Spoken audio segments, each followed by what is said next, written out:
10,000 में माननीय मंत्री जी के घर जो नौकर होगा, जो कुत्ते की सैर कराने का काम करता होगा, वो भी 30,000 रुपए की सैलरी लेता है। माननीय मंत्री जी के घर जो कील ठोकने के लिए जो मजदूर जाता है, वो भी दैनिक दिहाड़ी कम से कम 1,000 रुपए लेने का काम करता है। और वह व्यक्ति जो देश के बच्चों का भविष्य बनाने का काम करता है, जो देश के करधारों का निर्माण करने का काम करता है, सरकार उसको 10,000 रुपए में बदहाल जीवन जीने के लिए मजबूर करती है। क्या सरकार उनका मानदेय 10,000 से बढ़ा करके 40,000 करने पर विचार करेगी? यदि शिक्षा मित्रों की तुलना कुत्ते से की जाएगी कि वर्तमान में शिक्षा मित्रों का जो मानदेय है वो 10,000 रुपए ही अभी चलता रहेगा और उस पर किसी भी तरह के संप्रति या उसको बढ़ाने का भी विचार सरकार के समक्ष। माननीय अध्यक्ष जी, आपने शिक्षा मित्रों के मानदेय बढ़ाने विषयक प्रश्न पर अनुपूरक करने की अनुमति दी, इसके लिए आपको आभार। महोदय, ज्ञातव्य हो कि बेसिक शिक्षा परिषद के प्राइमरी स्कूलों में कार्यरत शिक्षा मित्रों की कार्यकुशलता, विभागीय योगदान और उनके परिवार के भविष्य, उनके परिवार के रोटी कपड़ा मकान, स्वास्थ्य शिक्षा सुरक्षा को देखते हुए समाजवादी पार्टी की सरकार, माननीय अखिलेश यादव जी की सरकार ने निःशुल्क और अनिवार्य बाल शिक्षा अधिकार अधिनियम में संशोधन करके उनको सहायक अध्यापक बनाने का काम किया, उनको अच्छी सैलरी देने का काम किया, उनके परिवार में खुशहाली लाने का काम किया। मान्यवर, जब मामला कोर्ट में चला गया, कोर्ट में भारतीय जनता पार्टी की सरकार 2017 में थी और उस समय अच्छी पैरवी ना होने के कारण कोर्ट ने टेट का सहारा लेकर के उनको सहायक अध्यापक के पद पर उनका जो समायोजन हुआ था उसको निरस्त करने का काम किया। महोदय, तब से लगातार जो 10,000 के मानदेय पर शिक्षा मित्र अपना जीवन निर्वाह कर रहे हैं, परिवार की जीविका चला रहे हैं, किस हालात में होंगे, उनके बच्चों का क्या हो रहा होगा, उनके परिवार का क्या हो रहा होगा, सरकार ने उनकी चिंता करने का काम नहीं किया। मान्यवर, कोर्ट ने केवल उनका सहायक अध्यापकों के पदों पर जो समायोजन हुआ था उसको निरस्त करने का आदेश किया था, न कि उनका मानदेय बढ़ाने का कोई आदेश निरस्त किया था या उनको अन्य किसी मद में और दूसरे भत्तों के रूप में उनका मानदेय बढ़ाने पर कोई रोक लगाने का काम किया था। मान्यवर, ये नहीं कहा था कि उनको बंधुआ मजदूर बना करके उनको काम कराया जाए, 10,000 में उनको जीवन निर्वाह करने के लिए मजबूर किया जाए। मान्यवर, इसलिए ये प्रश्न बार बार विधानसभा में आया है। मान्यवर, हम सब लोग देखते हैं, आज भारत सरकार ने भी इस पर एक राजपत्र जारी किया कि देश का जो कुशल मजदूर है, न्यूनतम दैनिक मजदूरी उसकी 1,000 से कम नहीं होगी और वहीं पर शिक्षा मित्र एक दिन का मानदेय उसका 350 रुपया। मान्यवर, कितनी दयनीय स्थिति में है। मेरा प्रश्न था कि क्या माननीय मंत्री जी बताएंगे कि शिक्षा मित्रों का मानदेय बढ़ाने पर विचार करेंगे?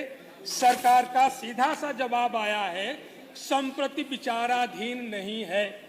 मान्यवर, तो सीधा जवाब आया तो आपको परेशानी है, टेढ़ा आया तो मान्यवर, जब सीधा जवाब आया है इसीलिए उस जवाब का पोस्टमार्टम करना जरूरी है कि 10,000 में माननीय मंत्री जी के घर जो नौकर होगा, जो कुत्ते की सैर कराने का काम करता होगा, वो भी 30,000 रुपए की सैलरी लेता है।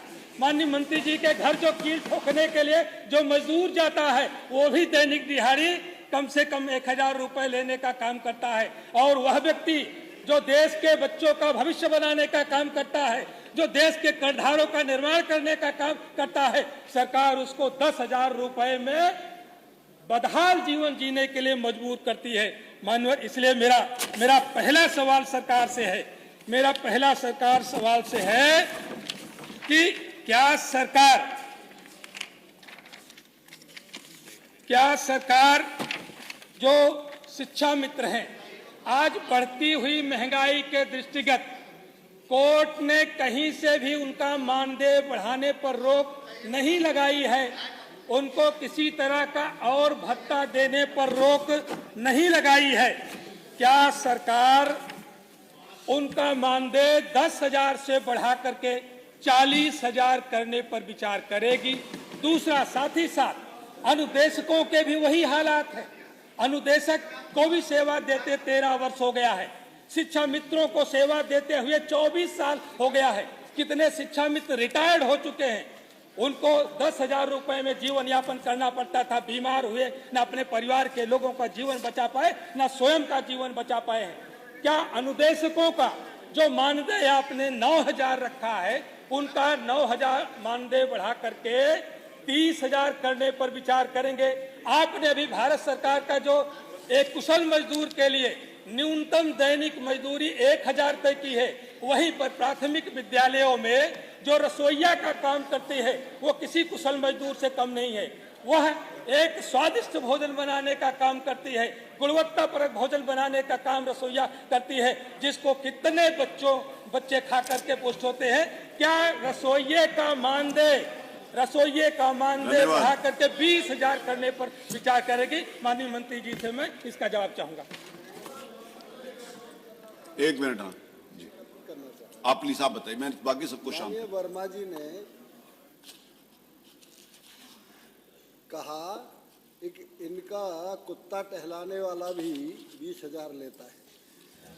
मान्यवर, यदि शिक्षा मित्रों की तुलना कुत्ते से की जाएगी, आप तो यादव हैं, आप गाय पालने वाला कह देते, आप गाय का ग्वारिया कह देते।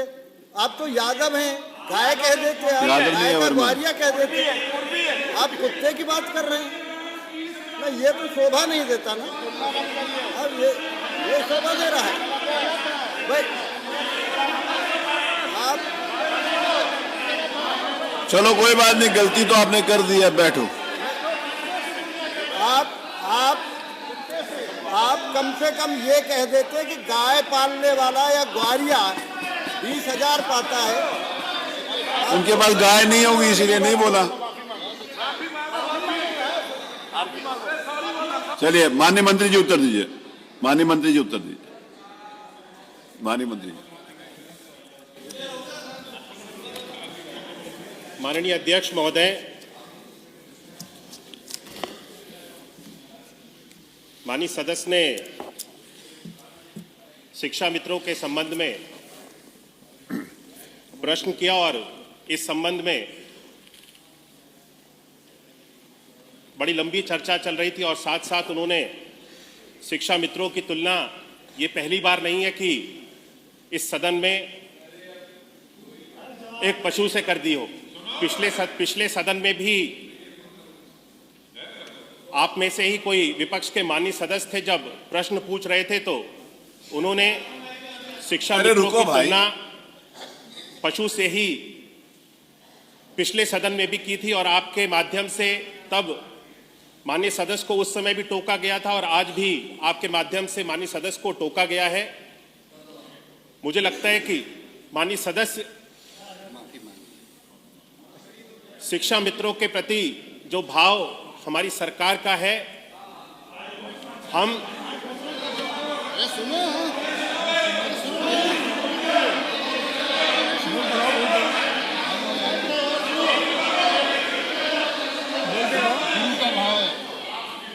अभी तो शुरुआत है और झेल नहीं पा रहे हो। गुरु का भाव है, गुरु का सम्मान है। तो जबरदस्ती लोग यार कर लो।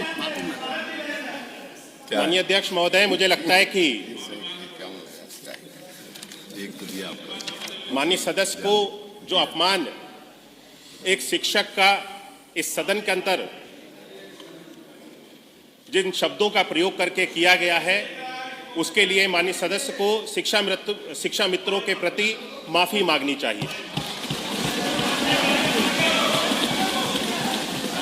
हम सब लोग शिक्षा मित्रों के प्रति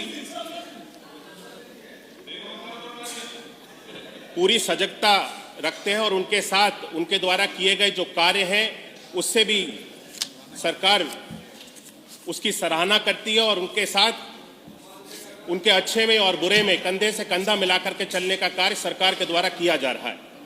और इसीलिए सरकार ने जितने भी हमारे शिक्षा मित्र थे, जो जब समायोजन की प्रक्रिया की गई, जब इनको सहायक अध्यापक से वापस शिक्षा मित्र बनाया गया था, उस समय कई सारे शिक्षा मित्र ऐसे थे जो अपने स्थानों से दूरस्थ स्थानों पर चले गए थे और उसके बाद में उन्हें अपनी सुविधा के अनुसार अपने विद्यालय तक जाने में जिन शिक्षा मित्रों को कठिनाई हो रही थी, उन सभी शिक्षा मित्रों के लिए हम सब लोगों ने सरकार के द्वारा व्यवस्था बना दी गई है कि आने वाले जो हमारी छुट्टियां होंगी, उन छुट्टियों में इस व्यवस्था को बनाया गया है कि शिक्षा मित्रों को अपनी स्वेच्छा अनुसार जिस स्थान पे वे जाना चाहते हैं उस स्थान पे वे चले जाएं। जहां तक मानदेय की बात माननीय सदस्य ने कही, शिक्षा मित्रों का मानदेय 2017 तक 3,500 रुपए था और 3,500 रुपए से उसको बढ़ा करके एक मुश्त हमारी सरकार के अंतर्गत 2017 में उसको 3,500 से 10,000 रुपए की वृद्धि करके उसको किया गया था। वर्तमान में माननीय सदस्य ने जो प्रश्न किया है, मेरे उत्तर में स्पष्ट है कि वर्तमान में शिक्षा मित्रों का जो मानदेय है वो 10,000 रुपए ही अभी चलता रहेगा और उस पे किसी भी तरह के संप्रति या उसको बढ़ाने का भी विचार सरकार के समक्ष नहीं है। प्रश्न संख्या 6 श्री समरपाल जी का है, उस पर भी उस पर जवाब आ जाए। अनुदेशकों और रसोइया पर आपका जवाब आ जाए। डॉक्टर वर्मा बैठिए, जो आपका डॉक्टर वर्मा बैठिए। श्री समरपाल जी, समरपाल जी अंग्रेजी पढ़ाने के लिए बच्चों के लिए प्रश्न कर रहे हैं।